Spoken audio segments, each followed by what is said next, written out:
On this episode of In the Gun, we have got some portal updates to get to as the window is getting close to being open. And of course, like everybody else in the world, we have to talk the state of the college football playoff. All of that and more on this edition of ITG. Caution, this podcast contains bad jokes, optimism, and a healthy disdain for Pat Narduzzi. Watching it may increase your actual knowledge of actual football. ITG. All the pieces are in place for us to have a chance to win it all. And we're the three best friends that anybody could have. There's Owen Schmitt in the building. Like a runaway beer truck down the sidelines. Towards the end, he in there, Jed Drenning. I'm not much of an athlete. The thing that's non-negotiable is playing hard and playing tough. And Wesley, Valen, Uhler. You are in the gun. Once you enter this family, there's no getting out. In the Gun, episode 313, 313 of your new favorite WVU football podcast. I am Wes Uhler. As always, with the best teammates in the business, it is me and the signal caller, Jed. Good Lord, that's a hot start here, Uhler. It's me and the signal caller, Jed Drenning. I mean, say that 5 times fast. Is that difficult or something? Here on this edition of In the Gun. Jed, my goodness, we're struggling right out of the gate. That is typically, though, when we have the best episodes, so we'll see how this goes. We do have plenty to get to on this edition of ITG, but first, it takes a village, and we've got a great one to thank as we get going. The good people at Toothman Ford, all of our friends there at Team Toothman. We all know cars cost less in Grafton. And a huge thank you, as always, to them for all of the work that they do in the NIL department for WVU. To our friend Rick Lewis, we're going to talk about him actually again here in just a second as it relates to Steve Slaton. There's a tease. And all the great people at Fortis. We all know for roof performance and financial certainty guaranteed, you got to visit fortis.us.com. To our friends at Johnston Equipment, you just saw Emily and Bryce last week. They were a part of our big season-ending helmet draw. Make sure you are checking them out. Route 33 between Weston and Buchanan, or of course you can always visit them online at Johnston, that's with a T, JohnstonEQ.com. And the providers of that beautiful 1965 throwback helmet that we auctioned off last week, our newest friends, but they've become dear friends at the Book Exchange. Get all your WVU gear and apparel at the Book Exchange. Shop their 2 locations, downtown or of course in Evansdale on Pattison Drive, right there in front of Towers. You can also always shop online at bookexchangewv.com. And whether you're in store or online, make sure you are continuing to use that promo code INTHEGUN20 for 20% off on all of your friends here at your new favorite WVU football podcast. Jed, we've got plenty to get into here, and this is going to be my attempt at transitioning at our little kind of headline segment here to get us started. Pretty soon at the Book Exchange, they need to be selling our favorite book, The Little Fullback That Could, a counting book by the legendary Owen Schmitt. It is now available on Amazon. If you are watching this on YouTube right now, you'll see I've got a beautiful copy of this in my hand. My daughters love this thing. You see the back page here. It's a lovely backdrop and state outline of West Virginia. The entire thing, it's the illustrations are awesome. It's a counting book. 1, 2, 3, 4, 5. With all these different things about Owen and West Virginia and Wisconsin and his time at WVU, his time at the NFL or in the NFL. And it's really cool. My daughters love it. They love the illustrations. The pictures are really cool. If you're a sports geek like me, every page has a different kind of Easter egg from Owen's career, different, Owen lore, if you will, like broken face masks and bleeding foreheads and, runaway beer trucks, all these different things that our guy Big O was known for.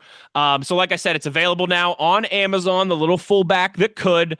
And I know obviously we'll get Owen on here to talk more about it later as we get closer and closer to Christmas.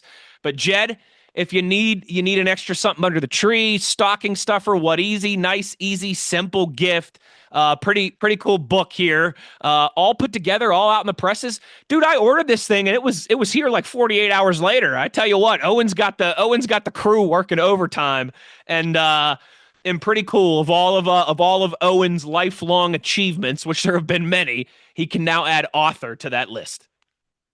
All of those that he's able to print, right? That's exactly right. I'm waiting for the fullback that could after dark. That's the one that I want to read. But The yeah, full you the had me at the Easter fullback egg. the fullback that could eat 20 coasters at the fishbowl. That's right. Yeah. See, that's the book that I want to read. But yeah, to make it even more accessible, first of all, it's pretty cool. When you go to Amazon, it's listed as a top new release. So Yes. that's pretty good. High cotton. So we wanted to make it easy for you and just have a uniform way for you to say, hey, where do I get this? Go to our Twitter handle at In the Gun Podcast on X, and we have it as our pinned tweet with the link directly to Amazon, so you can go straight to the Amazon landing page and order it for there. Obviously, as you touched on, great holiday gift. What a terrific holiday gift for the little Mountaineers in your life. But Hmm. I'm really happy for Owen. It Me was too. a group effort. You've heard him talk about it.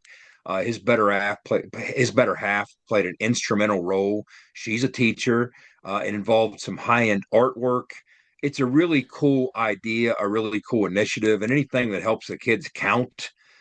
Come on, that's what's the negative here. So, yeah, definitely check it out. Go to the pin tweet at In the Gun Podcast. We're gonna have Big O on here again before Christmas. Right now, it's just as you can imagine, it's his busy time of the year. It's like just imagine if you're an accountant and it's April 14th. That's Well, right. basically, every day in December is April 14th if you work for UPS. So he's out there being one of Santa's big elves and trying to get those gifts and presents and goodies out to the youngsters. But yeah, you definitely want to check that out. That's a really cool thing that he has going on, and I'm happy for him. But easiest way to do it, just go to that pin tweet at In the Gun Podcast. Check it out. And we're looking forward to your remarks about it as well. The Easter eggs are maybe the coolest part for the grown-ups, right? It's awesome. It's so cool. It really is. Like I'm looking through it right now, and there's some Easter eggs in here about the overtime win over Louisville. The famous time that he leaped. Was it Devin McCourty at Rutgers? I can never remember which one of the Which McCourty brothers, McCourty, but yeah. the time that he leaped Devin McCourty at Rutgers. There's some Easter eggs about that. Our podcast in the gun is even represented at the end of this thing.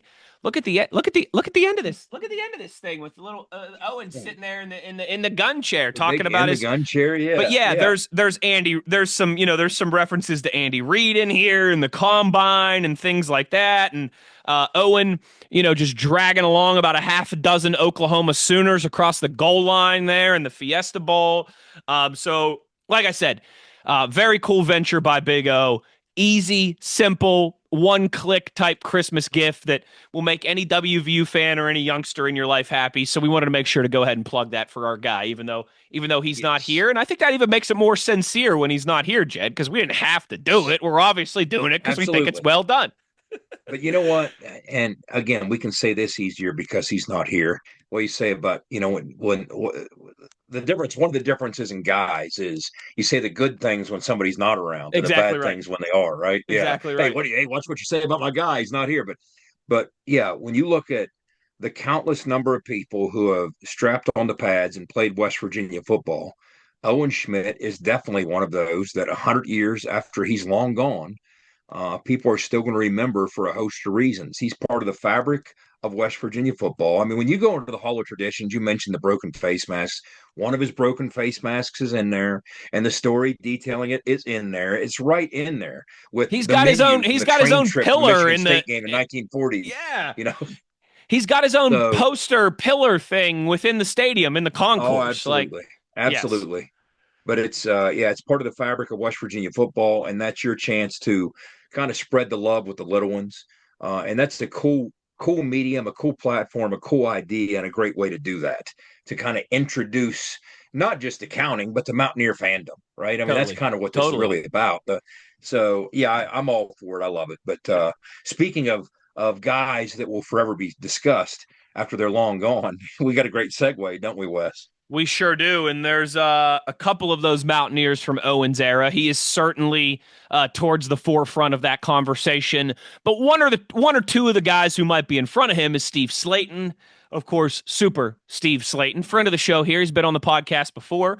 We might have to get him on again here before too much longer, because next time he'll be on the program here, Jed, it'll be College Football Hall of Famer Steve Slaton. Of course, that news broke back during the summer, back during the offseason, so it's been a while, but it just officially happened earlier this week in Las Vegas. Steve Slaton, along with a amazing class that included some all-time names from, Michael Vick to Urban Meyer to a whole just host of incredible college football players that got inducted, and coaches and contributors that got inducted this past week out in Vegas. Amongst them, the 2006 Sugar Bowl MVP, Steve Slaton, now enshrined. And Jed, that's pretty special because, again, from that era of WVU football, you got to talk about Owen Schmitt. You got to talk about Pat White. You got to talk about Darius Raynaud. You got to talk about Reed Williams. You got to talk about Scooter Barry. And I mean, it's just on down the line of all kinds of great players and the ones who kind of paved the way for that, right? The Rasheed Marshalls and the Mike Lorellos and the Grant Wileys and the guys who came after that, the Noel Devines and the Tavon Austins and the Geno Smiths and the Stedman Baileys and the Carl Josephs and the Bruce Irvins.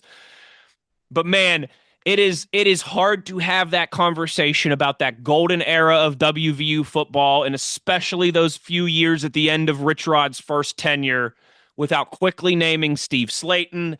And he is, a hell of an honor. And he said that to us when we had him on a few months ago, to kind of be the one to represent this group, as he is now officially enshrined in Atlanta in the College Football Hall of Fame. I've been there before. It's fabulous. If anybody's ever in Atlanta, it's certainly worth your time. He is now in there as a Mountaineer forever, officially official earlier this week out in Las Vegas. It's pretty stinking cool and richly deserved for Steve Slaton. Absolutely. And I don't think anybody disputes that when you consider the mid 2000s and Rich Rod 1.0 at West Virginia and the successful run that he had, the Holy Trinity is Owen Schmitt, Pat White, Steve Slaton. Steve Slaton, for various reasons, is the most decorated among them. So decorated, in fact, that he hit all the qualifiers it takes to even be a candidate to be inducted. It's not easy to even do that. I mean, there's stipulations which we've discussed. The criteria is insanely strict. A lot of them I don't necessarily agree with, but the criteria to even be considered is pretty stiff. So good for Steve for being able to do that. And his greatness, really, it comes down to this. Greatness at large is typically when preparation meets opportunity, right? And Steve spent his whole life preparing for the opportunity that he got at West Virginia. And nothing slowed him down. Nothing deterred him. He was an unheralded recruit. He wasn't considered the class of that class. I mean, Jason Gwaltney got all the buzz as the 5-star coming in. You think that Steve let that bother him one bit? No, it made him more competitive. And over the arc of time, he just kept swinging and chiseling and pounding away. We talked about his breakout game was really the Rutgers game, not the Louisville game. The Rutgers game came before that. And he even made some things happen in the Virginia Tech loss. But yes, of course, the game that made him famous was Rutgers. But the opportunity that came his way to meet that preparation that he spent a life putting in wasn't just an opportunity to be a feature back at West Virginia or any power conference school at large. It was an opportunity to be a feature back in a system that was tailor-made for his skill set. I mean, it was just a confluence of two things meeting that you just don't often see. And when a system that's so perfect for someone meets that that person that it's so perfect for. Joe Montana and Bill Walsh, right? Yes, absolutely. That's another great example. So it was just such a perfect opportunity for all. And they won a lot of football games with the production that he was daggone near unstoppable within the confines of that offense. And he was a dual threat, a legitimate dual threat. We've talked about it before. He had the 1,200-yard season with the Texans, but for the injuries, I think he would have had a much more formidable NFL career. Oh, I mean, the injuries kind of derailed that way too early. he had like But six. He he had like had that talent. 1600. He had like 1,600 yards from scrimmage and 11 touchdowns as a rookie. I Yeah, mean, yeah. So he was it's on pace, ridiculous. and I mean everything's there, but it's just it would feel like such a miss. As happy as we are for Steve specifically, when you look at it on the micro, if you look at it on the macro, what a void it would feel like was unfilled if no None member of them were of in. those West Virginia teams Totally.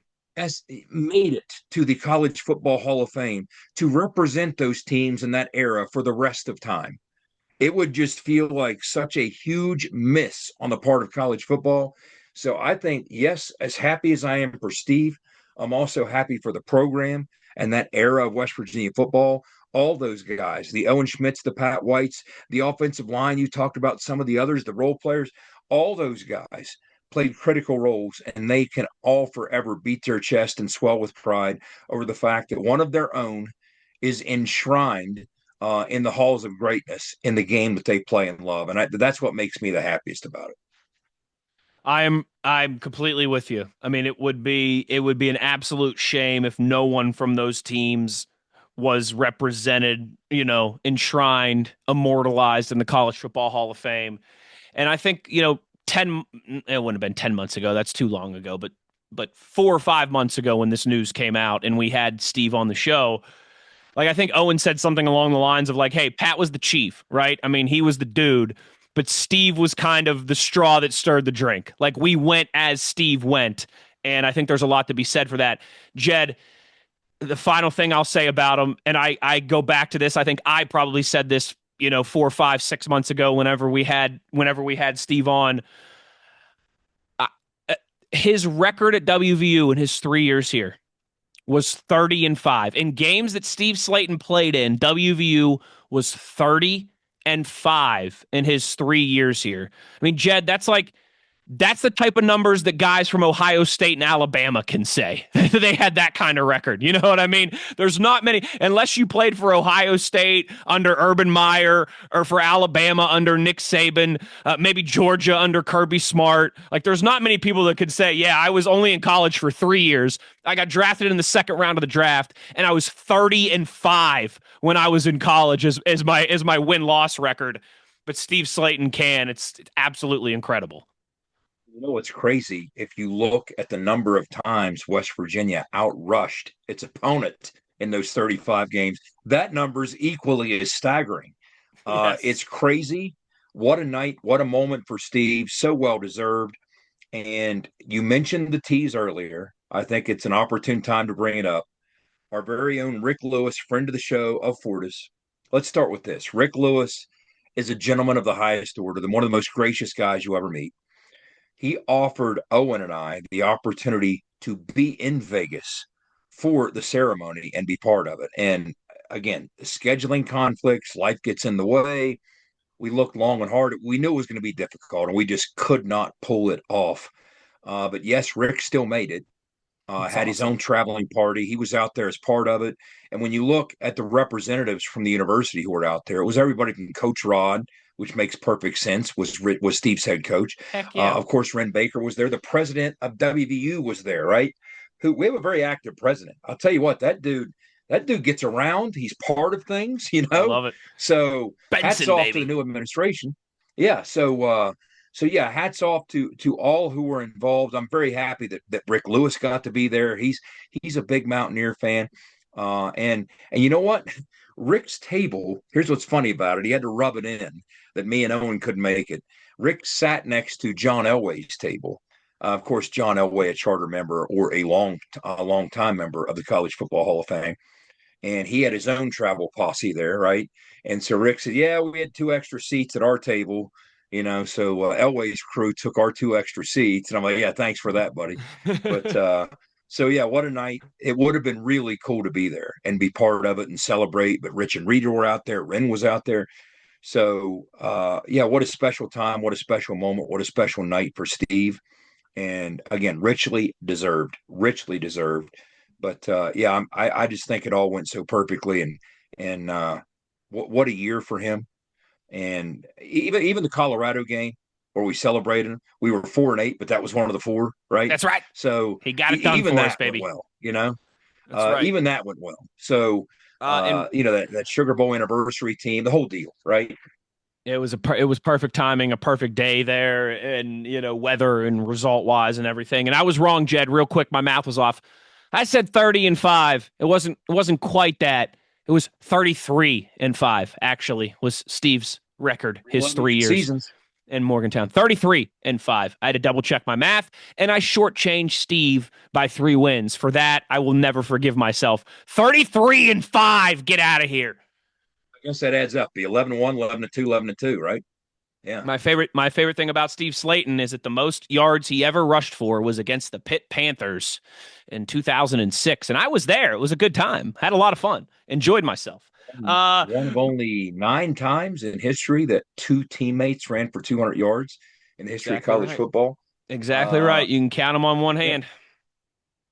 Count him on one hand. He also had 130 yards receiving in the same game that he rushed for over 200 yards. Just Steve Slaton things. If you weren't there, I apologize, but you missed it. It was a lot of fun. Speaking of our buddy Rick Lewis and Fortis, out in Denver, Denver Adam, we had to make sure to shout this out again here, Jed, before I forget.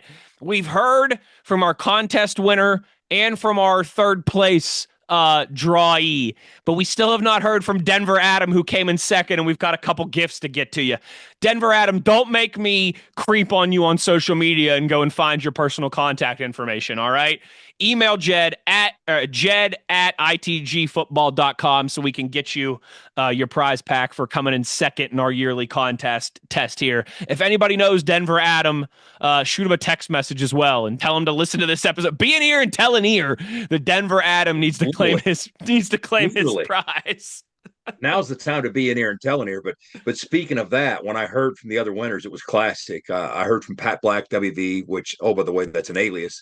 And he was all excited to be a winner. But in hearing from Chris Bennett, 806, I mean, this is when you can tell your marketing is working. He wanted to give a shout out and a thanks to the Johnstons, and that's Johnston with a T, he said in the email as he was giving me his address. So I was like, I couldn't be happier. So Jed, Jed, we work. Well. Now we just got to round it out and hear from Denver Adam Hunley, who was, I had the list right here. Was he number 6, Wes? The lowest? Yeah, he was number 6. And you chose 59, your jersey number. That's right. Oh, so close. Oh, so close. Yeah, I mean, just so many numbers away. But that's all right. I got him something. I got him a little something. As Adam, get a hold of us, buddy. If not, we'll track you down. All right, but don't make us be creepy. I mean, we'll be creepy if we have to, but don't make us be creepy. But that's awesome that everyone was excited. That's awesome. We got an inside joke too. That's what we do 313 episodes of this podcast for, is so that everybody can be part of these inside jokes, so we can get a laugh every once in a while. That's what it's all about. Before we go to our break here and talk a little state of college football on the other side, Jed, some portal updates and moving and shaking that we need to get to here, as we are about a month-ish away from the portal officially opening. But with that, people are starting to declare their intentions to enter the portal, as they do. First, let's redefine the parameters. Portal, as everybody knows, has gone from 2 windows to 1. That window is still a crazy spot on the college football calendar, which we'll get into later, how the calendar needs fixed. But it's going to start January 2nd, and it's going to go through January 16th. If you are not in the playoffs, if you are not a member of a team in the college football playoffs, that's when the portal opens. But if you are, you have up to 5 days after your team's last game. They also changed the rules that if you have a new head coach, you have so many days after the new head coach is named or hired, where it used to be after the coaching change, you had the 30-day window. So they changed that. But some of the names are going to get your attention, perhaps, as this process plays itself out. And one of the names that got a lot of people's attention this week was Jaheim. Jaheim White declared his intention to enter the transfer portal. Again, this is a transactional time. This is a business, okay? And we are trying to get as good as we can possibly get in every respect. And part of that means the number has to match the production. You're not going to hold an injury against somebody. That's not what's happening here. But at the same time, you want complete football players in the sense that I'm not saying Jaheim isn't, but complete football players in the sense that they handle every piece of adversity in the exact way that you hope they would. And we've had an opportunity to populate that room with some dogs.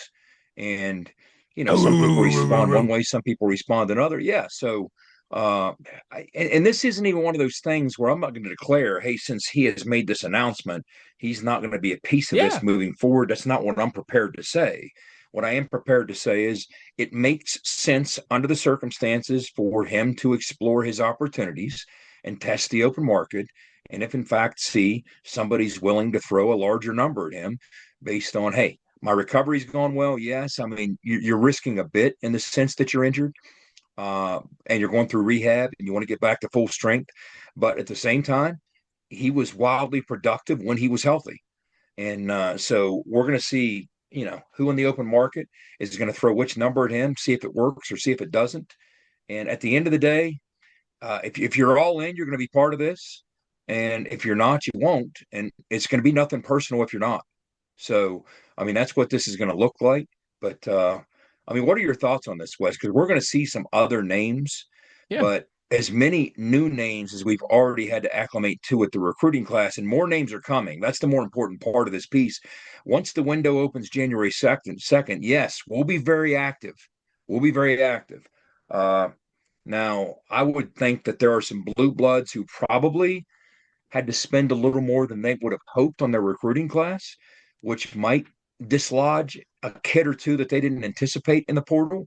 So that's something you got to be on high alert for. If you're West Virginia, you got to be poised. And I think the kids we're going to be pursuing in the portal, outside of a couple exceptions, you're not going to be looking for depth. You're going to be looking for guys that can step in and compete to start. Yeah. Outside of maybe a couple exceptions, I think that's what you're going to be looking at. Now you can debate what that number might look like, but I think we fortified ourselves to some extent with this class in every room. Now we're certainly going to look to fortify ourselves in every room and every position, even more so with the portal acquisitions, which are going to start next week. And what's interesting, you got Ohio State, and yes, they have resources unlike many others, but at the same time, they kind of overextended themselves with a couple of these kids in this class. So what that might mean is, okay, they can target 20 kids and outbid everybody for those 20 kids they want, but maybe now it's not 22 to get as silly with the money. Whereas West Virginia can target 3 or 4, right? I mean, there's other schools that can target 3 or 4, and that's kind of what you're looking at here. But meanwhile, on the other side, you got this dynamic at Penn State. That's very interesting. Yeah. You do finally have a new head coach in Matt Campbell, who I think, boy, did they land on their feet. Wow. I mean, after everything they went through, Jed, as abysmal as it got, and that Jed, recruiting class decimated. It's like your buddy who struck out at the bar for 4 or 5 hours straight and then somehow pulled the prettiest girl at 2:30 in the morning. I mean, and think about the money that they're going to be swinging in the portal, because they spent virtually nothing on their high school class because they didn't have one. So you talk about a heavy hitter in the portal. They're going to come out swinging hard. Sure. Right? Sure. So, and they're going to want volume. They're going to want numbers. They're going to want all of it. So there's going to be some of that, but it's going to be an interesting dynamic, but there's no reason at all to get alarmed over any name that does or doesn't enter the portal. I mean, there's a vision, there's a plan, there's a strategy. And trust me, talent identification is a 24-hour everyday process. And when you sit down with those on the staff, they're involved with that, you don't wait on kids to necessarily enter the portal. You're too late. What you got to do is you got to just assume most of these kids probably are. I got to prepare as if they are. Everybody else is preparing if they are, because once they enter the portal, if you start your preparation then, you lose. You lose. I mean, you have to be a short conversation with Coach Rod away from watching, hey, you need to watch some more of this tape. We all watched it. Here's what we think. What do you think? Because we got to talk for a few minutes to see if we want to offer this kid. Otherwise, we're out. And that's where you got to be with just about all these kids. So the data that's been collected by not just West Virginia, but just about every team in the modern era, it's extensive. before the kids even get in the portal. You got to be on top of it. Now, a Oh, lot of them they have absolutely. recruiting history with, and they already knew about them. But yeah, I mean, if Jaheim decides to go, we'll always have the Baylor game, and we'll always have the highlights and some of what he gave us. I get it. This is free agency in the NFL. If he Yeah, decides to go and he's not a fit for X, Y, or Z reason here as much as he might be elsewhere, I'm going to remember what he gave us and remember the production and remember him for that. And we wish him the best. And I'm sitting here thinking, like, boy, if Neil had a war chest down there, you know, that's he'd be right. targeting some guys, right? Bring him to North I'm just not Texas. sure what kind of war chest he'll have, but yeah. So that's where this is. There'll be more names coming up, obviously, the closer we get. And then certainly once it plays out, once it opens on January 2nd officially, we will actively be pursuing some. We'll have some kids, and Jaheim's not the only one that entered. I mean, there's some Adam Tomzik. I mean, there's some others. It's just he's the Sure. headliner Sure. that's going to get everybody's attention. And so that's kind of what that's at. It's not the end of the world one way or the other. And you hope what works out works about what is best for West Virginia and for Jaheim. And we'll see where this all goes. Yeah, I don't have a ton to add to what you said right there, except for this. We all know now this era of the transfer portal, what it is. Don't get too attached to anybody, all those different things. You could have someone who's posting on social media about how much they love their team and their teammates and their situation, and then a couple days later they're in the portal. That happens every single day. I will just the for people that are freaking out about this, like, come on, like, I thought we were gonna not have any big name losses and just add and be able to keep our guys like Jaheim. I'll just tell you this. This happens in every level of sports. This happens in every level of football. When a new coaching staff and a new regime comes in, there's just inevitable change. And that doesn't mean that one person's right, one person's wrong, one person's honked off, one person's overperforming or underperforming. It's just a nature of the business. Like, and I know I'm guilty of this at times, but I host a NFL, Steelers talk show every day for a living. Like, you look at the two situations that come to mind when I think of something like, Jaheim in the portal, how could this happen? And it seemed like he was so happy and he's such a good player and this and that. I think two scenarios that I'll draw parallels to are, you look in Chicago right now with the Bears, you look in New England with the Patriots. Both teams with a first-year head coach with their organization, right? Ben Johnson in Chicago, Mike Vrabel in New England. Jed, when those guys got there and got on the job back in the offseason, there were players that were released. There were players that weren't retained. There were players that were traded that surprised everybody. You look at that and you go, why wouldn't Mike Vrabel want that guy? He's a good player. Well, why is Ben Johnson getting rid of him? He was one of their best defenders last year, right? When you're starting a new era, sometimes it can just be as simple as a difference in visions, a difference in philosophies, a wanting to turn the page with your own guys and the people that you brought in as opposed to the previous regime. There are a million different things that play into it. It doesn't mean a relationship is fractured. It doesn't mean a player stinks. It doesn't mean a coach is an idiot. A lot of times it's just as simple as, we're starting a new era here, and the fit isn't quite what we thought it was going to be, or we wish you all the best, we're going to go in a different direction, or there's a better fit, better opportunity for me out there. A million different things that play into this, but you see it at every level of sports, every level of football. And so it can get easy to kind of get lost in your mind and all the hypotheticals and the what ifs and what happened and what's going on. But this stuff has been an everyday part of NFL life, high-level sports life for a long time. And unfortunately, is college football. And I say that, again, as someone who works in the NFL, I think it's unfortunate that college football is starting to look more like the NFL. But it is. There's no denying that anymore. That's been the case now for 5-6 years. And I think this is just kind of another aspect of that. It doesn't have to be personal. It doesn't have to be anything conspiracy theory that's hidden 7 layers under the surface. Sometimes it's just best for parties to go in opposite directions. And I'm not saying that's for sure what's happening here, because as you mentioned, Jaheim could certainly be back. But sometimes you go your way, I go my way. No hard feelings. It's better for both of us. And What I can tell you is what we experienced with the deficit in that running back room through Oh, the attrition of those injuries this year. There are a number of reasons that happened. I mean, you could start with the fact that as you were trying to amp things up for the portal last year, there was no staff. So that first critical portal that's probably window, towards the top of the list. Yeah. yeah, that first portal window, which even when there were two, was the most critical of the two, was really swinging blind. I mean, you talk about their speed dating and their speed dating. That was super speed dating and guesswork. So you're going to miss some. And then a lot of the kids came after the spring. So that's sometimes a bit of a long shot under the circumstances, too. But what I can tell you is that's not going to happen again in that running back room, no matter who comes or who goes. What we went through this year, we will not go through again. Okay.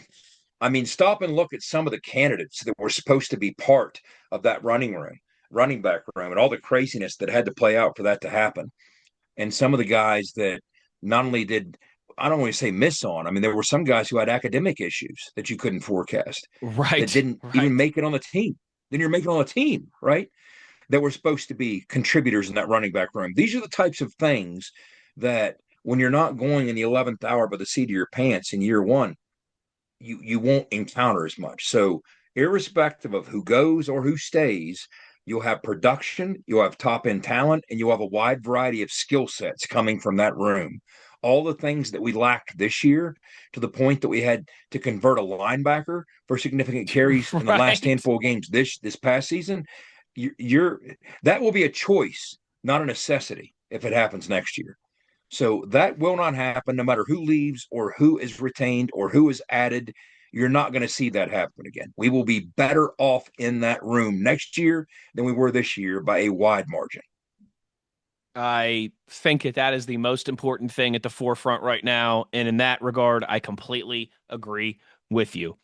Let's get to our break here. When we return on the other side, we have got to tackle the topic that everybody in the sports world, everybody in the football world, everybody in the college football world has been discussing this week: the state of the college football playoff.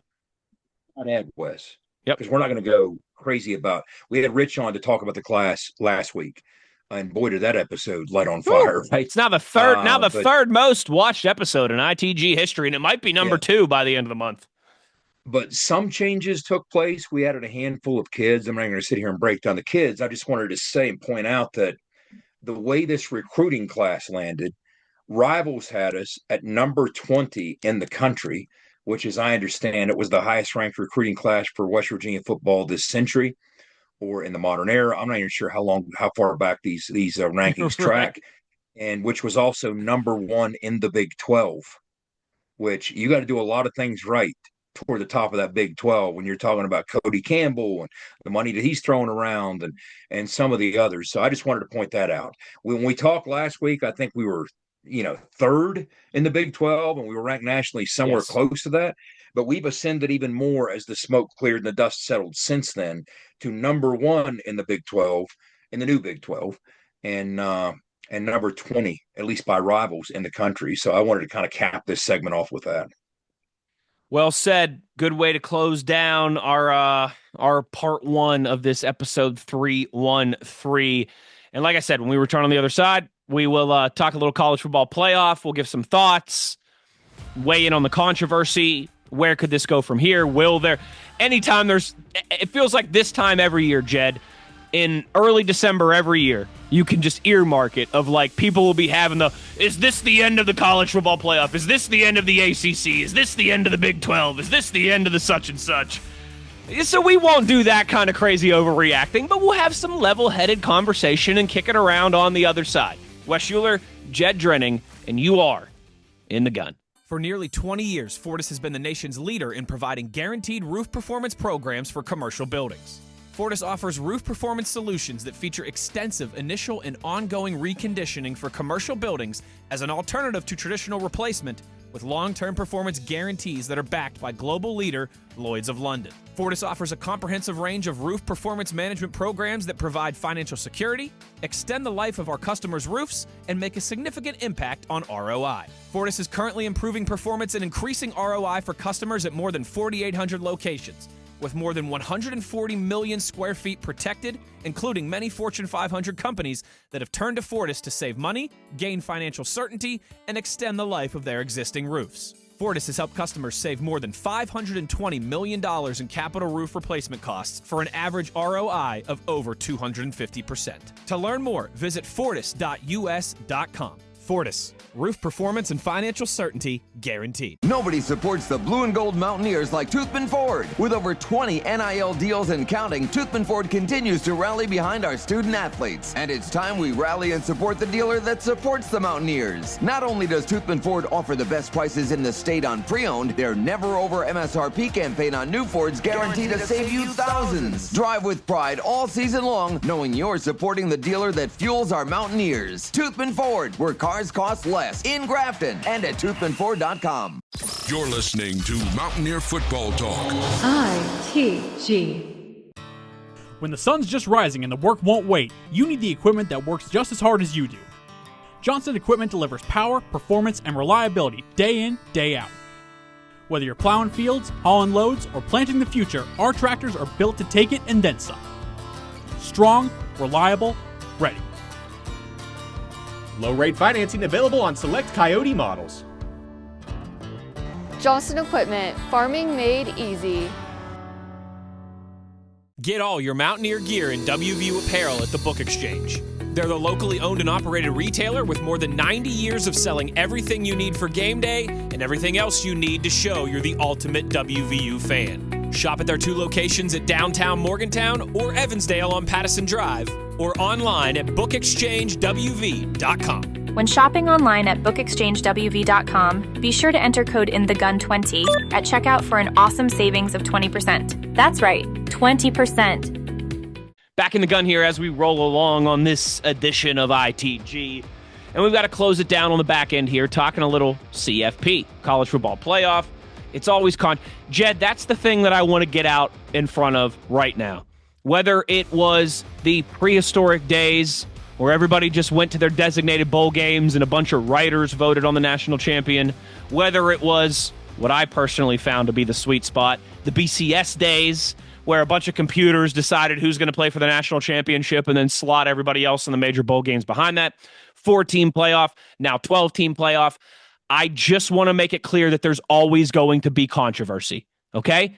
There's 68 teams, Jed, that make the college basketball tournament, and we were just talking about a historic snub for WVU earlier in this calendar year, and not just us Mountaineer honks, okay? Everybody in the college basketball world that wasn't Bubba Cunningham and those stinking cheaters in Chapel Hill was talking about historic snub, and that's a 68-team tournament. So whether it's 2, 4, 12, 24, there's always going to be controversy, okay? We know that, but it does seem like this year has certainly been ratcheted up a little bit more with the flipping of Miami and Notre Dame at the very end of the sequence here, even though neither played the final week of the season. Alabama, 2 G5 teams, a lot of different stuff playing into this. So, Jed, hey, you know, they say Irish eyes are smiling, right? Irish eyes have not been smiling. There's a lot of talk about ACC this and Notre Dame that and BYU having their say and all these different things. Where do you want to begin here, dear signal caller? This is how we often do this, is I kind of do 30,000 feet.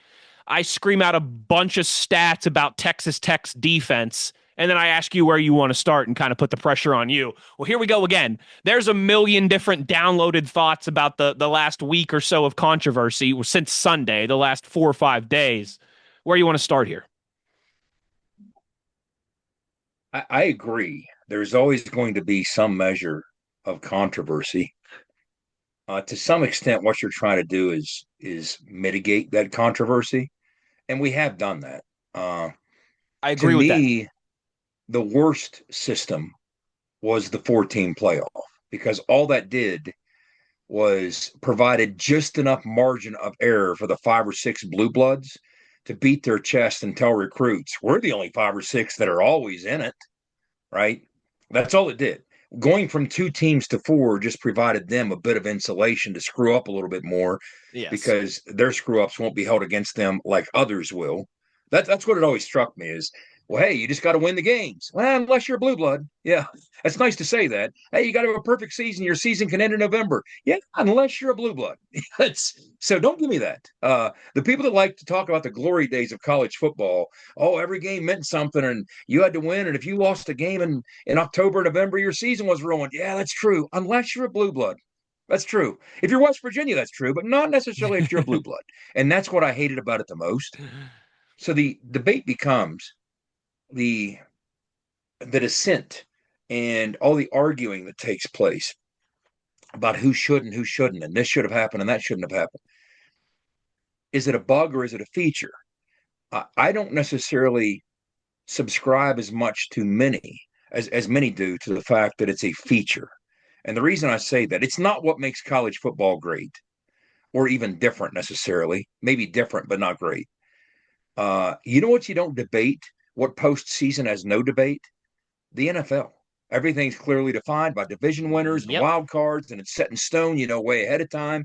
Here's how the schedule is going to go. There's no debate at all. And by a measure of 10, it's the most popular sport in the history of America with no debate. So stop telling me debate is what makes college football special. No, it's not.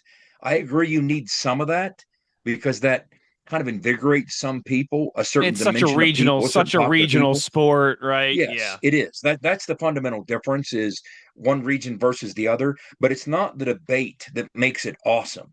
I want to settle the debates on the field as much as possible. Here's what we're aspiring to do with these playoff expansions. We're aspiring to hit the sweet spot, which we very obviously have not done yet. Yes, I am of the belief more expansion is needed, but I'm also of the belief not way too much expansion. I go back to what I said earlier. The 4-team to me was way worse than the 2-team. All right. So here we sit at 12 teams, and you still have wildly deserving teams. And I base that on, if other teams are deserving with similar resumes, why aren't they? That are getting boxed out. And not only that, they'd make the product better. They would make the overall product better. I'm not hearing, it's not about equity and fairness to me. It's about, I want the better product. All right. And if we had a situation or a tournament right now that would include both Notre Dame and BYU, it's a better product. It's just you had to structure it in a different way to get there. So start with this. I am the last person who hates the notion of the G6 having representation or access.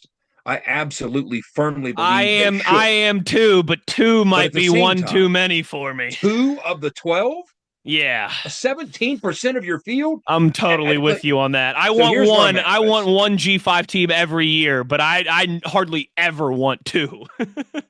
And I think it was almost the committee's way of jamming that down people's throat to force an issue. They want to affect change and they want to box the G6 out. So I think it was their way of saying, oh yeah, well, if you're making us take some G6, take 2 of them. I almost feel there was a little bit of that in there. But I mean, I think if you expand the field, let's just say that at 16 is where they settle. There's going to be expansion because there's more money to be made with more games. I don't want to, what you're trying to do, you're trying to play enough games that you marginalize the very slanted human error that will exist with a committee of human beings that are wildly biased. Okay. If it was only 2 teams, wow, everything's based on their prejudices. Okay. Those 2, the prejudice of the committee rules the day. If there's 4 teams, I didn't like it, but their prejudice matters a little more less. 8 teams, 12 teams. Now their prejudice starts to erode a little bit because other teams get in despite how prejudiced they are. Their prejudice still exists. That's why 1 or 2 conferences carry sway over all the other conferences because of that prejudice. But you still need to climb a little more to erode their influence a little more, because to me, it still felt a little too Olympic figure skating like when you're determining the 11 and 12 spot. So if you expand to 16, there's different ways to get to 16. You don't just keep it as is, because if you keep it as is, Wes, and go to 16, now you're just going to have all your conference championship game losers get in automatically. And I don't want that either. What I want a structure, and I'm not the first person to say this, expand to 16, and then you set it up in your conference in such a way you could play with this idea any way you want. Whoever wins the regular season doesn't take part in the conference championship game. They're in. You're in. Or even maybe the top two. If you want to assign automatic bids to different conferences, 3 or 4, whatever it might be, sure. Make the other teams play for those bids. You see what I'm saying? I don't hate that idea. Although, again, so here's the thing, real quick. I actually really like that idea. But then the first thing I think of is I work with a guy named Jacob who went to IU, okay? He's a few years younger than me, Jed. He's like 30, 31 years old. He went to IU.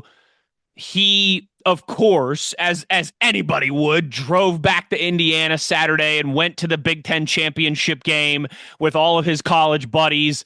And I saw him Monday morning in our studios, and he was like, it was the most incredible experience. He's not married. He's like, that's the best day of my life until I get married, you know? And so I get it. For Ohio State, for Oregon, for Michigan, for Alabama, for Georgia, winning a conference title doesn't really mean squat. But for 90% of college football, it's for Duke, for IU. That's like one of the greatest days in program history. And I guess you would have had a toss-up there because IU and Ohio State were both undefeated. So who's the regular season 1 seed that gets to – I'm really going down the rabbit hole. But, like, as much as I like that idea in theory, I still love – look what it meant to Texas Tech. Look what it meant to IU. Look what it meant to Duke.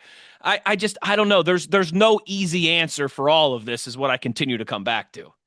You don't blame BYU not getting in. Part of it is, if I'm Brett Yormark, I'm setting up a structure that says the Big 12 is set up differently than the SEC or the Big 10. So I'm going to structure my league in such a way as if there's a clearly defined conference winner through the regular season, you're the Big 12 champion. Congratulations, Texas Tech, 2025 Big 12 champions. Because you beat BYU already head-to-head, I'm not asking you to do the same thing again, which you already did, all right? Sure. So you also have a clearly defined 2 and 3. You have BYU sitting at 2 with 1 conference loss, Utah sitting at 3, the only team with 2 conference losses. So what I would do, congratulations, Texas Tech, sit home and wait to go to the playoffs because BYU is playing Utah to see who the second-best team is. Now that'd be great. Committee. That'd be great. Now, playoff committee. I want to see you say no 12-1 BYU with 2 wins over Utah. You don't get in. I want to see you say that. Or I want to see you say, hey, 11-2 Utah. It was already hard enough to hold out 11-2 BYU, but now I'm going to hold out 11-2 Utah with a win over BYU. That's a great point. Either team would have a better resume than BYU. So I'm trying to enhance that. Look, if you want to get – a lot of people like the 5+11 model. I don't at all for a 16-team playoff, 5 auto bids, Same. 11 at large. I hate it because you just got a dose of what that would look like. The SEC and the Big Ten ruling the day and everybody else getting completely screwed. That's what it would look like. And real quick, Jed, make no mistake about it. The SEC and the Big Ten love the fact that those 2 bids went to G5 teams and not BYU and Notre Dame. They love it. Why would they not? They love it. They love it. And here's my caveat for the G6s, okay? Again, I want them to be part of it, but this is excessive, and I think it's excessive by design to force it down our throats and an overdose of it, make people sick of it. Here's what I would do with the G6. First of all, I want the 2 best G6s playing to determine which one goes. I think JMU should be playing Tulane. That's point number 1. Okay. And then Miami plays BYU, and you've got play-in games just like March Madness. Bang. We call them playoff games. That's what they'd be. They'd be playoff games. Or sorry, not Miami plays BYU. Notre Dame plays BYU. Exactly right. Yeah. You have the first. Jed, we'll have the first 4. All right. We'll play it in Jerry World. The first 4 in Jerry World. There you go. Sounds great. I'm gonna make $1 billion. I would even say with the G6 quest, I'm not done. I don't automatically want to let you slide in just because you did that. I mean, look at the resume. I mean, Tulane is getting a rematch of a game they lost against Ole Miss 45-10. I know. You know what I'm saying?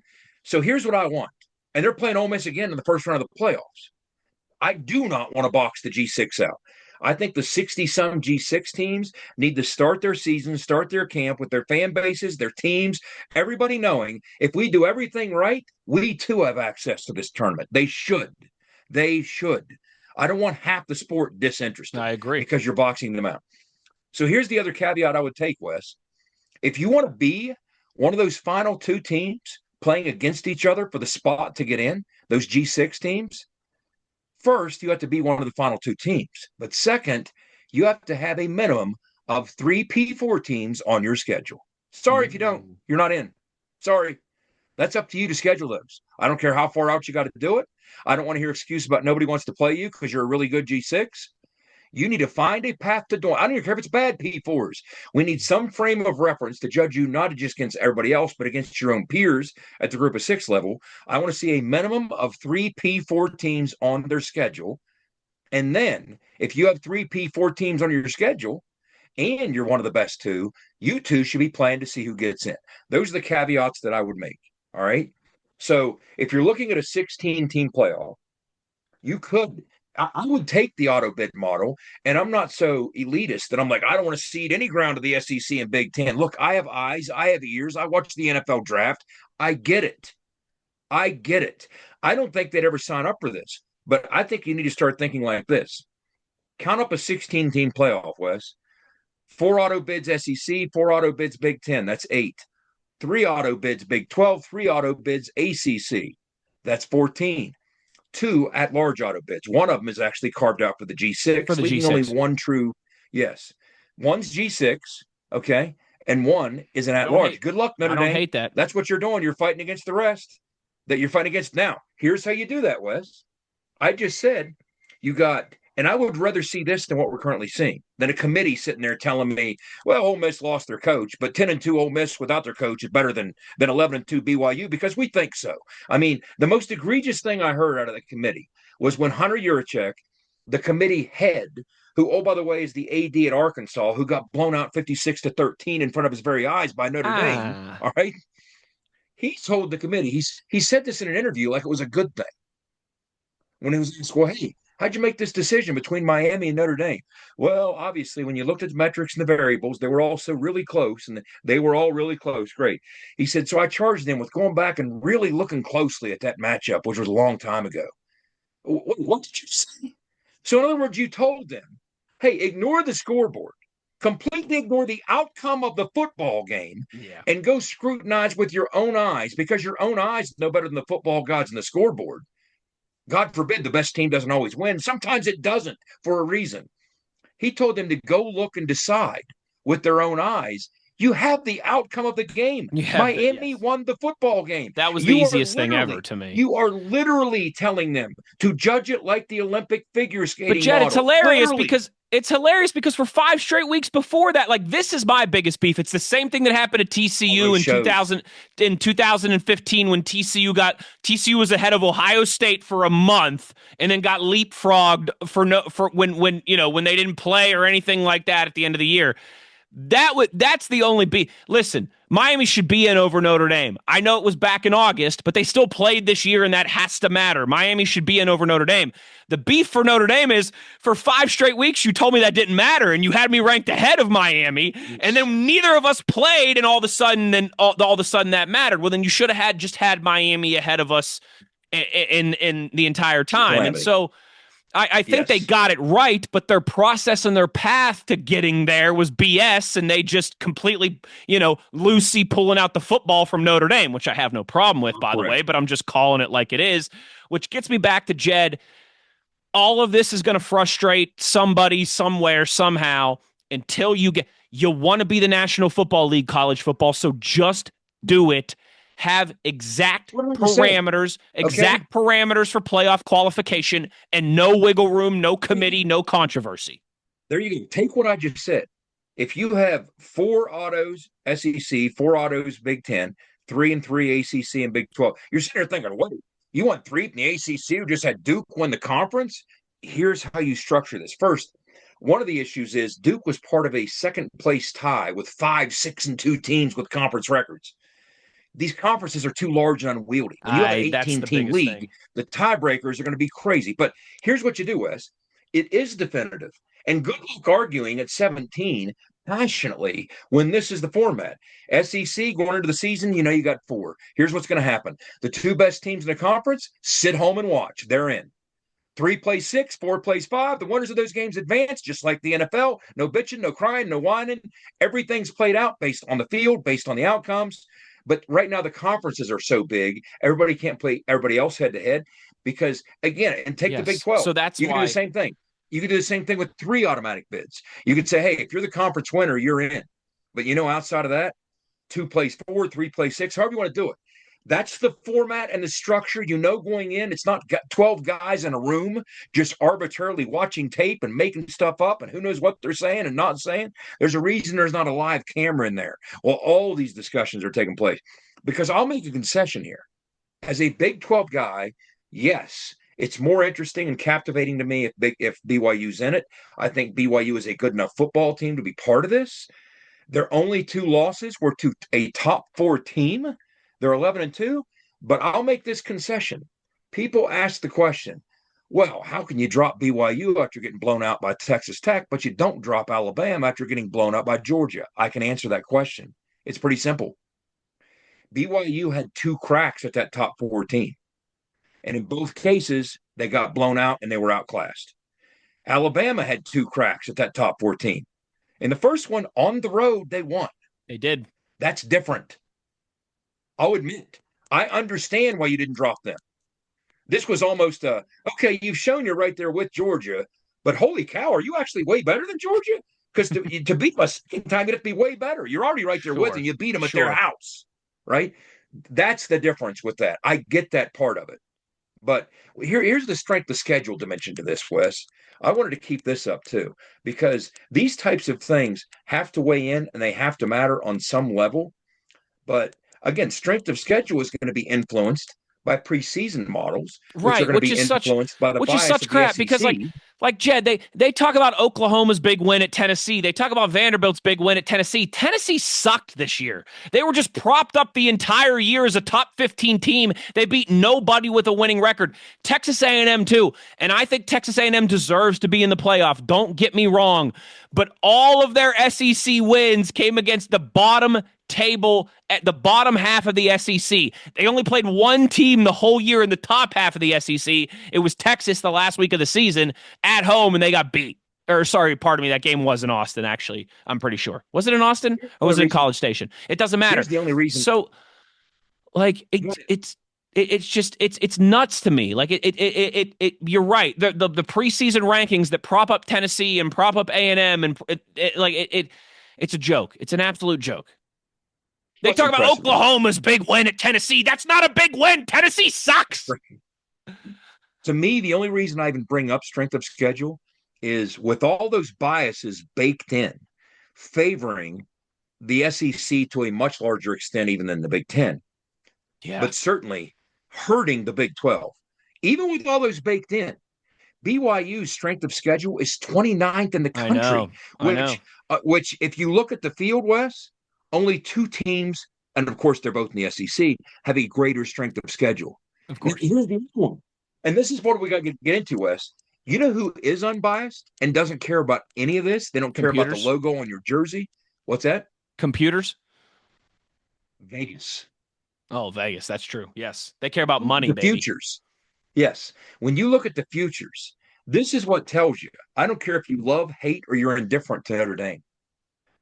Vegas, the odds makers in Vegas, had Notre Dame pegged as the 3rd most likely team to win the tournament. All right. So, look, here's what I think, Wes. I think on some level, if moving forward, if you want to try, you're never going to perfect this thing, but improve it, there has to be a Vegas dimension to this. I'm saying one of 10 things you use to analyze who's best. All right. On a neutral field, who would win this game? What would the line be? You're sounding like Lane Kiffin. Great. Yeah, the only problem with that is Vegas said that Penn State was going to beat UCLA by 27 points, and then Penn State was going to beat Northwestern by 21 points, and they lost to both. But in general, I do think I've been to Vegas many times. There's a reason they have all those massive buildings. They're right much more often than they're wrong. Those massive buildings, they do. So they're right way, way, way more than they're wrong. Okay, I don't hate them being. I would never want that to be the final deciding factor, but I don't hate it being part of the equation. No. Yeah. What I'm saying, Wes, is if you're going back to some sort of BCS structure where it's yes. Computers and that Vegas are baked into yes. Vegas is something that needs to be considered among the many other things. You got to look at that because again, Notre Dame as the third most likely team to win the tournament, but yet they're blocked out of it. Based on the formula, I get why. I understand why. Mm-hmm. If you're just pinning that, and here's what's laughable to me: you can only make the head-to-head versus Miami argument after BYU lost. You couldn't make it when one was 14 and one was 12. One has to be 13 and one has to be 12. That's what the committee said. Well, finally, we could have this head-to-head argument with Miami and Notre Dame. We all wanted to have. Wait a minute, you can't have that when they're 2 spots apart. You're the one creating the spots. Yeah. What are you talking about here? It's not like some grand lord steps in and gives you the initial numbers and you got to adhere to those and argue and defend them. You create the spots. Of course you can argue Notre Dame and Miami head-to-head. You can argue anybody head-to-head. You should be doing that to determine all 25 spots. What, in fact, are you doing here? But to me, the structure needs to be revisited. And it needs to be aligned in such a way as you, to a huge extent, marginalize the controversy. And that huge extent would be what I said earlier, the 16-team format. Only one thing's left for debate. That's the one open spot. And if the SEC gets it every year and upsets Notre Dame, I can live with that if the Big 12 has 3 teams in every year. You know what I mean? So I got one more solution for you, and then we'll wrap this up, okay? So I'm going to take your idea, Jed, but I'm going to talk about the balance of some of the other things that we mentioned, like automatic qualifiers and all these conferences having way too many effing teams in them and all that stuff. I really like your solution, and I would sign up for it in blood right now, prick my finger over what we have. But I'm going to take your solution, and I'm going to cut it in half and remix it for a quick second. You ready for this? Okay. We're going to have 6 10-team conferences across the country. You can bring back the Big East and the Pac-12, reshuffle it, whatever the hell you want to call it. I don't care. The top 60 programs in 6 10-team conferences, okay?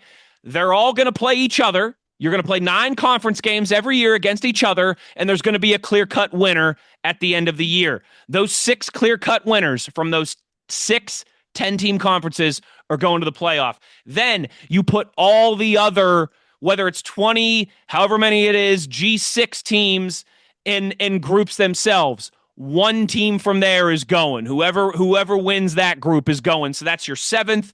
And then you have one at-large bid that goes to the highest ranked non-conference champion. So for example, if you had like an Ohio State and an Indiana type situation this year, they're both 12-0, they're number 1 and number 2. Okay, Indiana wins. Yeah, Ohio State, you're still in as the 8th seed. That's it. Let's get back to regionality. 6 10-team conferences. Winner automatically goes. 1 G7, 1 at-large, 8 teams. Boom. Notre Dame. Notre Dame join a conference. I mean, I don't care. I don't know why we let them have so much power, why we let them have so much say. They haven't won a national championship since Major Harris was a Mountaineer and on the football field in Arizona. What are we doing here? If Notre Dame wants to be in the playoff, what's more important to you, Notre Dame? Being in the playoff in college football or your independence? Because you got to value one more than the other. So if you value your independence, fine, but you're going to get treated differently than everybody else because you think you're different than everybody else. If you value the playoff more, great, join the ACC and you'd be there basically 50% of the day. You'd be there all the time if you were in the ACC. You would have been there this year if you were in the ACC. It's funny. It's nonsense. Here's what I heard them say, and this is an interesting fact about the ACC. But it's also the only conference they could say this about, right? They were talking about, I was listening to their AD, and they're talking about, we can't believe the ACC would turn on us, yada, yada, yada. But here was the fact, okay? That the interesting number was this. I can't believe that they would pull for Miami, an actual member of the conference. 25 years or whatever it is. The ACC sells out 23% of the time, but when they host Notre Dame, it's 90%. Show me another conference where that will be true. Oh, no doubt. Other than the ACC. That's the only place they could say that. And here's what Jed, I'll close with the ACC needs Notre Dame more than Notre Dame needs the ACC. Make no mistake. Absolutely. Notre Dame could pick up the phone. Is it Jim Phillips, right? Is that no, he's the ACC commissioner. Who's the Big Ten commissioner? Is it? Big Ten commissioner. Forget it. Jed Drenning. Say his name's Jed Drenning. Notre Dame could pick up the phone and call Jed Drenning and go, "Hey, we won in the Big Ten," and they'd say, "Sweet, press conference tomorrow. Let's do it at noon." Yeah, absolutely. You either value your independence or you value being a part of the college football playoff. Welcome to 2026, brother. It's basically Christmas. Welcome to 2026. Everybody else has had to get with it. Get with it or get lost. Like, it's that simple. It's that simple. Last thing I'll say about the playoff, because then I want to hit something we'll close with, that what's happened to the bowls, and there's a possible answer there too. We'll close with that. But the last thing that ticked me off about the playoffs, Wes, walk me through the seeding. Do you have it in front of you? 1 through 4. And then here the rationale behind this. They didn't come out and say this, Indiana but won, it to be the case, right? Thank you. 2 is Georgia. Georgia's 2. Ohio State, I believe. Here, I'll tell you right here. They're interchangeable, 2 and 3. What difference? Oh, you're right. Sorry. Indiana 1, Ohio State 2, Georgia 3, Texas Tech 4. Okay, now, why does that matter? That places Indiana. Oh, I know where you're going with. I know where you're going with this. In the same side of the bracket. All right. So obviously, the media partners desperately want. If they had their druthers, they would choose an Ohio State Georgia national championship. But sure, if they had confidence that these blue bloods are so much better than everybody else, well, why not just put them in separate brackets and let them beat Indiana and Texas Tech? But they're afraid if they let that happen in the semis, Texas Tech and Indiana would smoke Ohio State and Georgia, and then they get their blue bloods boxed out of the national championship, and they don't want that. So they have Texas Tech, if they advance to the semis, pitted against Indiana, who, if they advance to the semis, and only one of them gets to go. When, in fact, who knows? Maybe they are the 2 best teams. It drives me crazy they even did that because it's TV purposes. That's what this is all about. And at the end of the day, people are saying, well, if it's TV purposes, why box Notre Dame out? That's a different animal, a different conversation. Notre Dame's trying to make them pay. The money ESPN's losing is the bowl game they don't get between Notre Dame and BYU. That's the money they're losing, because that would be the marquee bowl game, which segues into the final portion of all this. Look at all these teams. It's not just Notre Dame paying the $500,000 penalty. Look at all the teams in the Big 12 opting out. You've got Baylor, you've got Kansas State, you've got Kansas, you've got Iowa State. Yes, some with coaching transitions. But in the old days, what did a coaching transition matter to opt out of a bowl game? These bowl games have been rendered meaningless in large measure because of the calendar. It's far more important to you to do what Baylor said. Are you kidding me? Yes, we would lose a little bit of money going to that bowl game, but money's not even the issue. You don't make money going to a lot of these bowl games. They said the issue is we finished 5-7 and we underperformed this year. We have to spend the next couple of weeks not playing a meaningless bowl game, but amping up to get ready for the portal to be better next year. Playing a meaningless exhibition game doesn't let us do that. Look, the chickens have come home to roost on these bowl games. I mean, since Death to the BCS, the great book that was written 15, 20 years ago that exposed a lot of financial calamities of these powers that be that rule the bowl structure, you lose money with a lot of these bowl games. You're forced to buy tickets you can't otherwise afford, yada, yada, yada. The BCS would gobble up those tickets, help you out, but bowls aren't what they once were. So you're now in jeopardy of the bowls at large. Yes, there's a bunch of them. There's 82 teams still going to the postseason. You had to scramble like mad dogs to get the last team in that was willing to go to Birmingham and play Georgia Southern. But you finally found one. But it's not as easy to fill these slots as it used to be. They're not as coveted as they once were, obviously. So at risk, if you fast forward a handful of years, if this continues to this attack on the bowl structure, if more and more teams continue to opt out because they recognize their December is better spent getting ready for next year, getting ready to amp up for the portal, and it puts the bowls in jeopardy as we know them. You know who most relies on the bowl structure? The media partners and ESPN, because they desperately need the inventory in December. They desperately need TV inventory in December. That they would lose the house if they lost those bowl games. So maybe one notion would be, Okay. You move toward, I think we're going to expand at some point to a 16-team playoff, maybe even in a few years. Okay. So the 16 teams means, based on the math that we just provided, you don't have much of an argument if you're not among those 16. If you're not among those 16, you should have won one of those Wait, games. We hold just on, told Jed. you. Jed, this is hilarious. Right as you and I are talking about this, breaking news tweet on my phone here from Ross Dellinger. With mounted pressure, commissioners continue momentum this week to expand the college football playoff from 12 to 16 teams as soon as next season. There you go. Okay, so now the question becomes, once that happens, 6 minutes ago from Ross Dellinger. Once that happens, which it will, all right. Now, if you put the mathematical formula together, you remove a lot of the debate. You're still going to have some, because you're going to have that one at large. But other than that, it's clearly defined based on where you finished in the standings, within your own conference, who you play because of where you finished. There's no beauty points. There's no pageantry here in terms of the Olympic figure scale. That win wasn't pretty enough. I also think too, though, Jed, enough. So for example, let's say, and again, why am I striking out with my commissioner names? But that jabroni who's the commissioner of the SEC. This is Sankey, Greg Sankey. Thank you very much. Sankey's going to look at it from this year when they're having these conversations about going to 16. And he's going to say, hell no, I'm not signing up for 4 of my teams in. He's going to go, I should have had 7 this year. I should have my 4, plus I should have Texas, plus I should have Vanderbilt, plus I should have whoever else. The SEC now is going to want 7 teams in the 16-team playoff. They're not going to sign up for 4 if the ACC's getting 3. My response to that is always going to be, and I'll continue to say it until somebody recognizes the money they're losing because of their decision.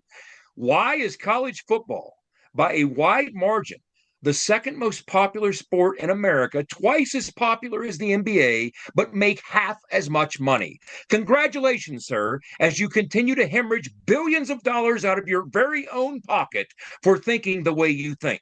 Come with me, and I'll make you a far richer man than you are if you are willing to make just a few of these concessions, or you can make way less money and keep things the way they are. There's no way we should make as little money as we do compared to some of the other sports. Jed, it's what Paul the NBA. It's what Paul Tagliabue did with the NFL, right? He had to convince. Rozelle did.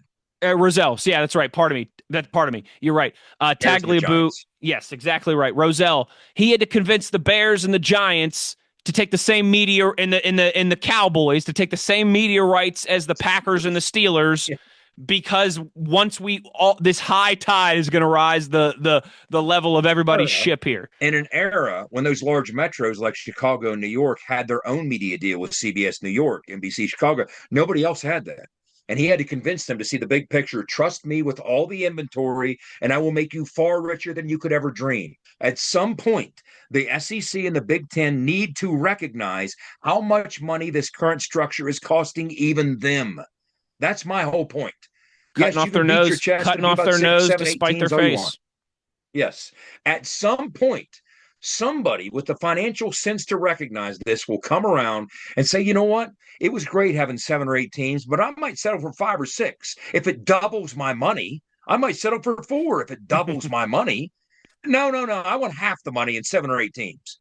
That doesn't make any sense. So the last thing I'll say, here is something that can start working to address, and I've talked about this on the show before, my idea of what will be a football NIT. First, who in the hell would play in an NIT tournament in this modern era? Nobody. Okay, so I start with this, Wes. Who most desperately needs the inventory in December that they would lose if the bowl structure erodes? ESPN. The media partners, ESPN. Yes, you have to find a way to help pony up this money and make this happen. You. And the only way it's going to happen is if you're paying kids for it to happen. There have to be prizes dangled in front of them. Okay. You might set it up like the NFL. I think right now the NFL, if you win the Super Bowl, the winners are up to 171,000, give or take. The losers still get 92,000. That's through the collective bargaining agreement. Yes. So once again, something else we're heading toward in college football. We're on a collision course toward a CBA. Once the kids become employees and unionize, which that's down the road going to happen. I'm not saying I want it to happen. I'm saying it's inevitable. Don't put in the comments, Jed, you're crazy for wanting that to happen. I don't want it to happen. That's where this is heading. because you can't organize without being employees. It won't be recognized by our national labor laws. That's where this is heading, much like the CBA in the NFL that pays the winner and loser of the Super Bowl. You're going to have to structure it so you set up some sort of, and maybe this is with the CFP as well, to get all the kids to play. But you're definitely have to do it for the inventory. Who wants to play in a not invited tournament in football? So if you put together a 24 NIT in December, all right, and pay those kids with each round, the more you win, the more you make. And the TV partners, the media partners, sell sponsorships, whatever you want to do to make it whole. But you're going to need to do that to make this happen. You structure it with 24 teams. It's the first 24 teams out of the 16. And there's really interesting things you could do with this. The only carve out I would have for an auto bid, I'll tell you who automatically is one of my 24. Whoever wins Notre Dame. the Commander-in-Chief trophy. Whoever wins the Commander-in-Chief I like trophy. that. Yeah, absolutely. Play between Air Force, Army, and Navy. Absolutely. Whoever's the best of those three is automatically one of my 24 every year. Nothing says college football like that. And then you determine by standings in conferences, by playoff rate, whatever you want to do it. That's where the controversy with the playoff rankings can come in, determining those teams. Now, here's what you do, Wes. You say, okay, you're going to pit these 24 teams. You could even have like buys for some of these teams. Maybe only maybe 8 teams get a first round bye. You could structure it different ways, okay? But then what you do is you have the CFP Final Four and the NIT Final Four. One venue over the course of 1 week.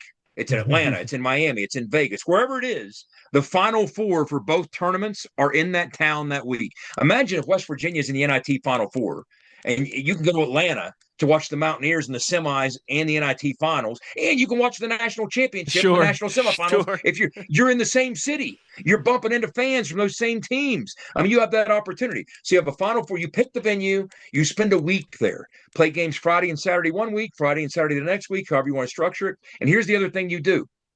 Whoever wins the NIT tournament, 2 things happen. Put some NIL prize attached to it. I don't care if it's $500,000 the sponsor comes up with. Every team in your conference wins that money for NIL, their NIL fund the next year. If your team and your so if K-State is in the NIT finals, we're cheering for them as West Virginia fans, because that means if K-State wins, every Big 12 team gets $500,000 NIL in a war chest. If West Virginia, and if you win the NIT tournament, you have the option. Here's your cherry on top. This is your choice to start the season the following year at home against the defending national champion. So if Boise finds a way to win the NIT tournament, Alabama's heading to Boise for the opener the next year. I love it. So you're a dreamer. It's never going to happen, but I love it. Well, I tell you what, Wes, things close to it will happen. Yeah, things close to it. Here's what I can tell you won't happen. We are far from the finished product. Here's what I can tell you won't happen. You're not going to be sitting here talking about bowl games 10 years from now. No, but no you chance. are going to need a bunch of inventory in December. Connect those 2 dots and tell me what that looks like. I completely agree. I completely agree with you, and I'm very worried about how we get there, but that's a completely different conversation for a completely different time. This was a lot of fun. This was a longer episode than I anticipated, but I enjoyed hashing this all out with you. Jed, before we go, I had this in my notes. To bring this all full circle, can I tell you a really funny story, quick story from Saturday night? Please do. Saturday night, I'm in Baltimore, right? Steelers played the Ravens on Sunday in Baltimore, so we all fly there Saturday evening in anticipation of the game on Sunday. I find a sports bar near our hotel because, one, it was the second half of the SEC championship game into the Big Ten and the ACC, and 2, our Mountaineers were about to tip off in hoops against Wake Forest down there in Charleston. So I found a place less than a mile away, sports bar, million TVs, to go and kind of soak in the Saturday night action. And it just so happened there was probably, let's say 20, maybe 24 Georgia fans in there watching the SEC championship, engaged, barking at the TV, doing all the Georgia chants, all that stuff. So, like, all the TVs have the SEC championship game, and it worked out perfectly. It was serendipitous. The one TV in the corner that's not showing the SEC championship game has the WVU Wake Forest basketball game on, right? So it's perfect. I get in there, I order a Guinness. I got the SEC game here. I got my Mountaineers there. I'm loving life.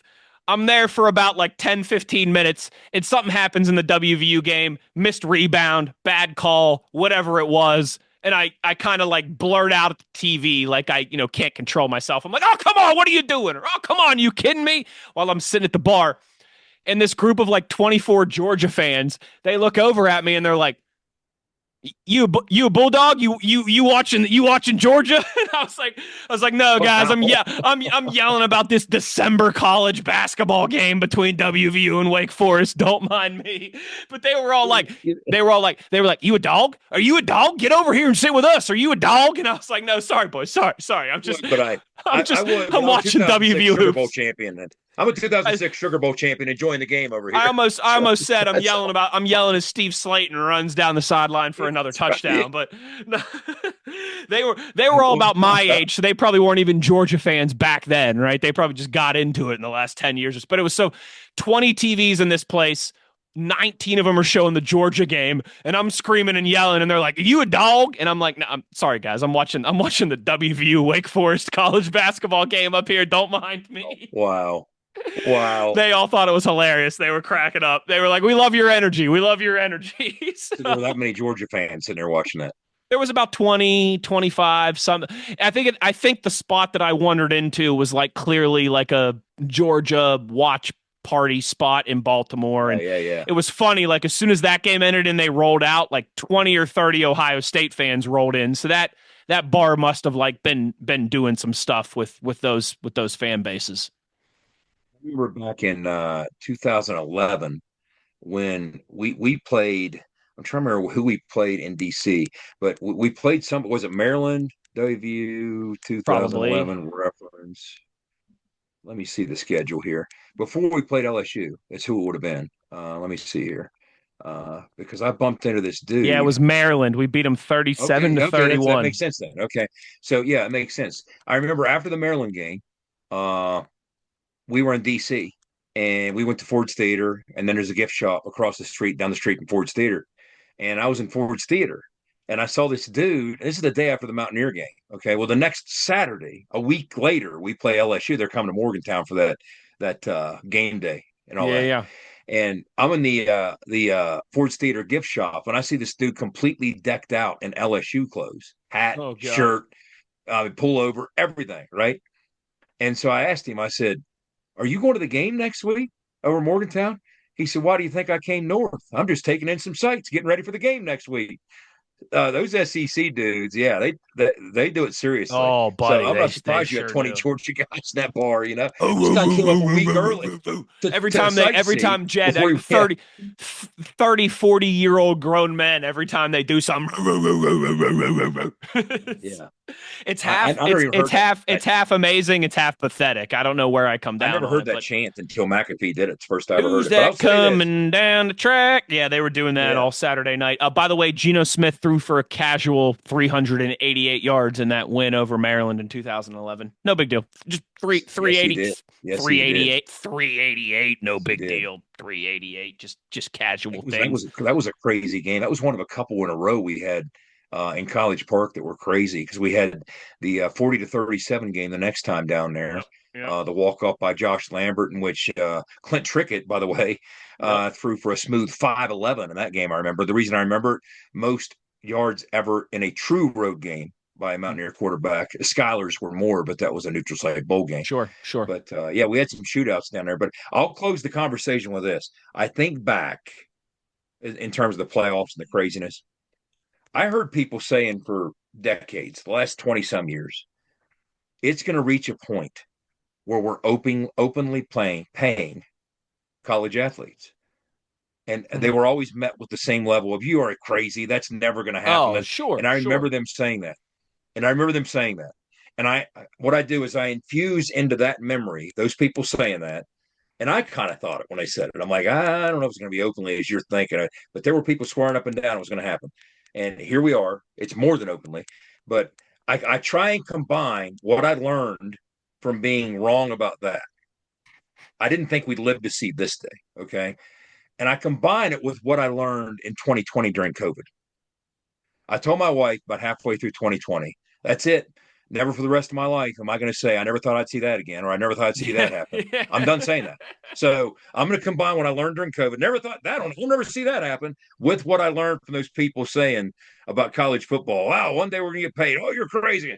Put those two things together. I'm not ruling anything out. No, it's a great point. It's like that old cliche, right? Like one of the most dangerous words for business because that's the way we've always done things. College football has thrown that in the fireplace. They don't need to worry about. They don't need to worry about. That's the way we've always done things, brother. They tossed that.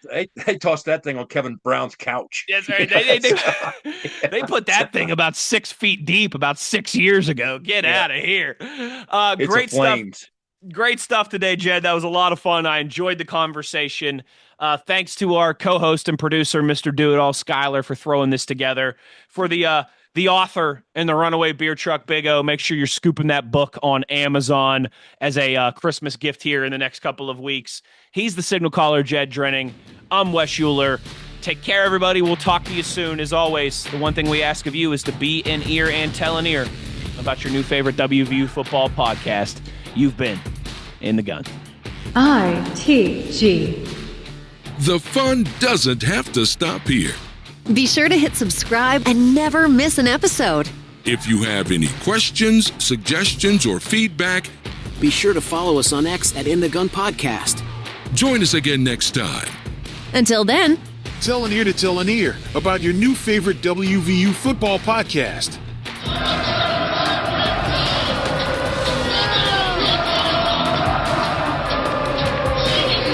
This mission is over. It's over.